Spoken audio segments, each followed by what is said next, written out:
Metal. Angry. We gotta be serious with the metal. Energy. Aggression.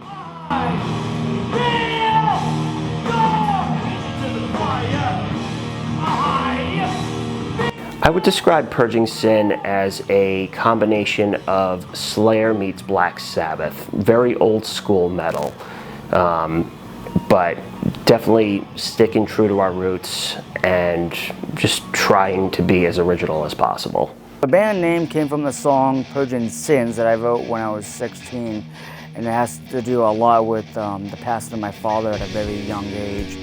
And it obviously had an impact on me through my early child years into my teenage years. And it kind of, not that I'm a religious person at all, but it kind of felt like I was, like the sins of the father went down to the son. I always felt resentment from his side of the family, like they wanted nothing to do with us. And I kind of always felt, in a way, blamed for him, going away for whatever reason. I'll never know that answer. So I wrote the song, Purging Sins, and it kind of was how I felt about him dying and his family's attitude towards me. And the song was created, and it just kind of morphed into a band name. It wasn't planned at all. It just kind of happened, and it's stuck. I mean, we're going 12, 13 years into the game, so I guess I did something right. 2, 3, 4.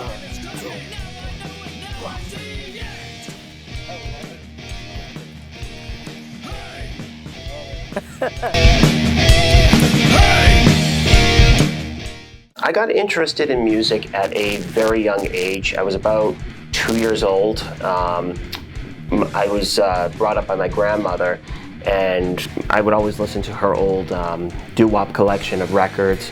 She had an organ downstairs in her house that she wrote the music notes on the organ, so she taught me how to read music before I went to school.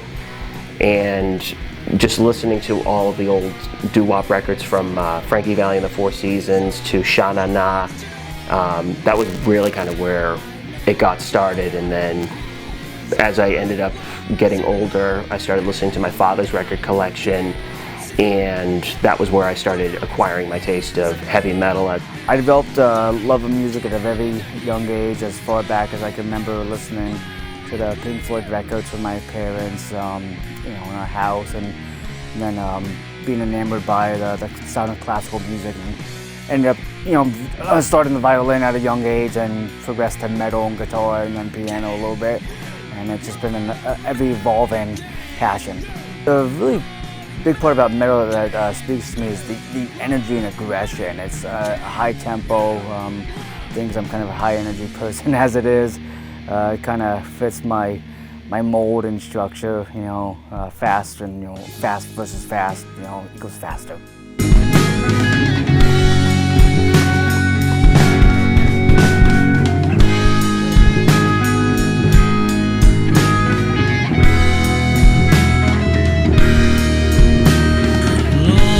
I furthered my love of music when I got to SNHU, when I joined the school rock band. So I had only been playing guitar for about 2 years at the time. I started playing when I was about 16, and I heard about a rock band program that was being offered at SNHU, and I figured this could be fun to interact with people, get to know some people, and really just kind of see if I can get better as a musician.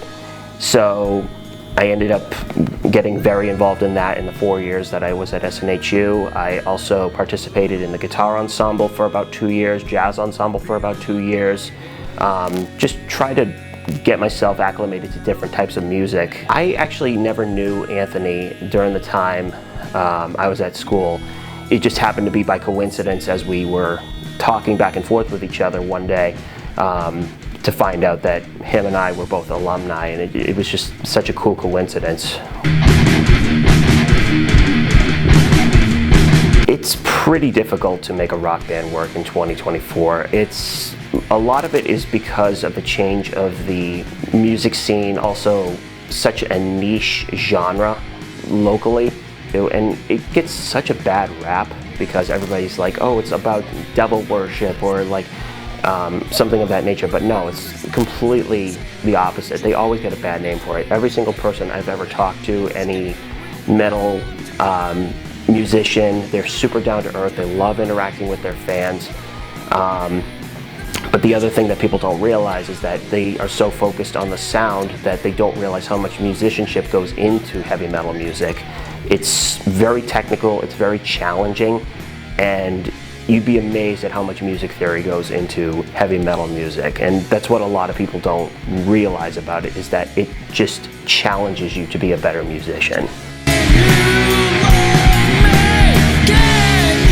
I'm always awestruck, and whenever I think back to all the bands that we get to open for, Rob Zombie was like the real true eye-opener, because I remember going to see him as a teenager, and a funny side story, I almost got arrested at the, now it's a Southern New Hampshire University, but it was a different name. I tried to run backstage at the concert to try to meet Ozzy and Rob Zombie, and when we were obviously opening for Rob Zombie, I remember meeting Korn in my younger years, and now we're playing opening for that. So all these bands I idolized growing up as a teenager. I'm like, oh my God. I mean, I just to me it's a testament to wanting a dream and working towards the dream, and just never getting derailed or sidetracked, and just always focus on what's really the goal. And I'm kind of a firm believer, if you put the hard work into it, good things will happen, and you'll meet people along the way that will help you.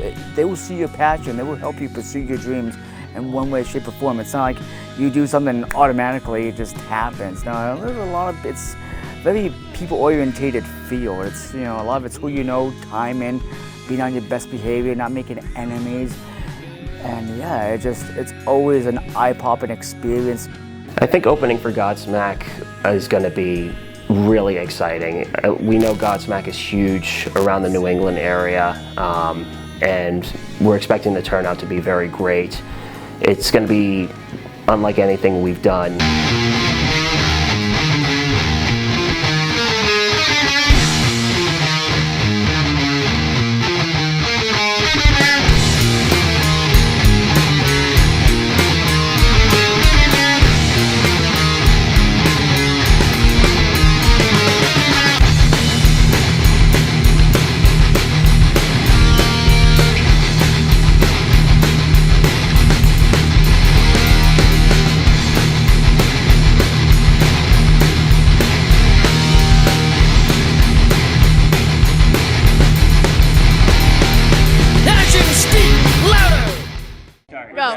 Was the best time ever! Yeah!